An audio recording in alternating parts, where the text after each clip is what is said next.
আর এটা তো আন্তর্জাতিক ঘটনার ফল। এটা আমাদের দেশ অনেকটা অ্যাবজর্ব করেছে।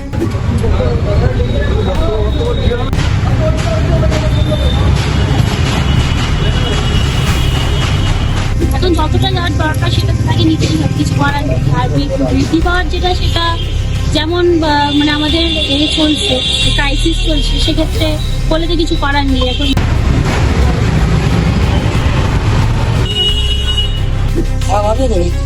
তিন টাকা দাম বৃদ্ধি পেয়েছে, ইনকাম তো বাড়েনি।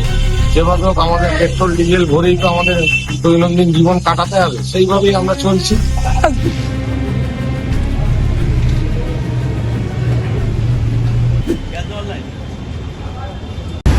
কাটছে না মেঘ, বরং ঘনীভূত হচ্ছে পশ্চিম এশিয়ার যুদ্ধ পরিস্থিতি, আর তার সরাসরি প্রভাব পড়ল ভারতের বাজারে। শুক্রবার সকালে ঘুম ভাঙতেই সাধারণ মানুষের মাথায় আকাশ ভেঙে পড়ার জোগাড়।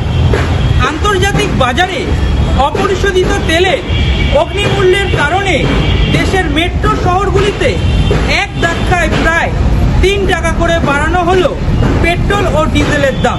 আমি আমার ক্যামেরা পাশে কিন্তু ছবিটা লাগাতে বলবো, দেখতে পাচ্ছ এই ছবি, যেখানে কিন্তু পেট্রোল এবং ডিজেল 3 টাকা করে বাড়ানো হয়েছে। দেখতে পাচ্ছ সাধারণ মানুষ কিন্তু পেট্রোল ডিজেলের যে এখানে রয়েছে সেখানে কিন্তু পেট্রোল ডিজেলের 3 টাকা করে দাম বাড়ানো হয়েছে। আমি একেবারে ছবিটা একটু দেখাতে বলবো, দেখতেই পাচ্ছি সেই ছবি একেবারে যে মধ্যপ্রাচ্যের যুদ্ধের পরে কিন্তু শুক্রবার সাত সকালে একেবারে সাধারণ মানুষের মাথায় বাজ পড়ার মতন অবস্থা। পেট্রোল ডিজেলের কিন্তু 3 টাকা করে মূল্য বৃদ্ধি হয়েছে। আমি দেখাবো সেই ছবি একেবারে, দেখতেই পাচ্ছ যে পেট্রোল ভরছে। দামটা একটু দেখাতে বলবো আমার ক্যামেরা পার্সনকে। দেখতে পাচ্ছ একেবারে সেই যে দাম, আমি যে দামটা তোমাকে দেখাচ্ছিলাম একেবারে দেখতে পাচ্ছ 108 টাকা 86 পয়সা করে সেই কিন্তু পেট্রোল ডিজেলের দাম কিন্তু লক্ষ্য করা যাচ্ছে। দাদা 3 টাকা পেট্রোলের দাম বৃদ্ধি পেয়েছে, পেট্রোল ডিজেল কি বলবেন? বলবো সাধারণ মানুষ এখন 3 টাকা দাম বৃদ্ধি পেয়েছে, ইনকাম তো বাড়েনি।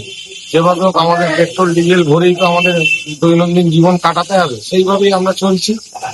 এই গাড়ি ছাড়া তো বেরোনো যাবে না, তাহলে কি মনে হচ্ছে এবার থেকে কি অভ্যাস বদলাতে তো পারবো না। এবার যদি সম্ভব হয়, যদি একান্তই দেখি যে বিভৎস মূল্য বৃদ্ধি হচ্ছে পেট্রোল ডিজেলের দাম বা ক্রাইসিস দেখা দিচ্ছে, তখন আমাদের উপায় নেই, তখন সাইকেল চড়তে হবে বা ব্যাটারির গাড়ি কিনতে হবে। কতটা সমস্যার সম্মুখীন হচ্ছে? এখন অব্দি সমস্যার সম্মুখীন হয়নি, পাম্পে আসছি, লাইনে দাঁড়াচ্ছি, পেট্রোল পাচ্ছি পয়সা দিয়ে। যখন দেখবো সমস্যার সম্মুখীন হচ্ছে, আরো কিছুদিন যাক, সেটা বুঝতে পারবো বা ফিল করবো। কি বলবেন? সমস্যা কতটা সমস্যা হচ্ছে? বেড়েছে তো আমার জানা নেই। ভাড়া তো বাড়িনি, কিন্তু দেখা যাচ্ছে দাম বৃদ্ধি পেয়েছে। তাহলে কি আপনাদের কোথাও একটা আর্থিক কোনো সমস্যা নেই? নিঃসন্দেহে বাস চলছে। আপনার নাম? দাদা পেট্রোল তো ভরলেন এখানে, দেখা যাচ্ছে যে 3 টাকা বৃদ্ধি পেয়েছে, কি বলবেন? 3 টাকা বৃদ্ধি পেয়েছে, যেটুকু বলার অন্যান্য দেশে অনেক আগেই বাড়িয়ে দিয়েছে।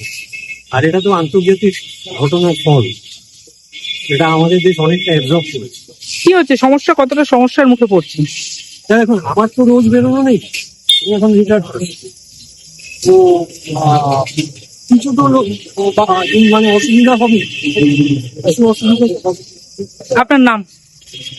নামটা বলা যাবে। বৃদ্ধি পেয়েছে, কি বলবেন?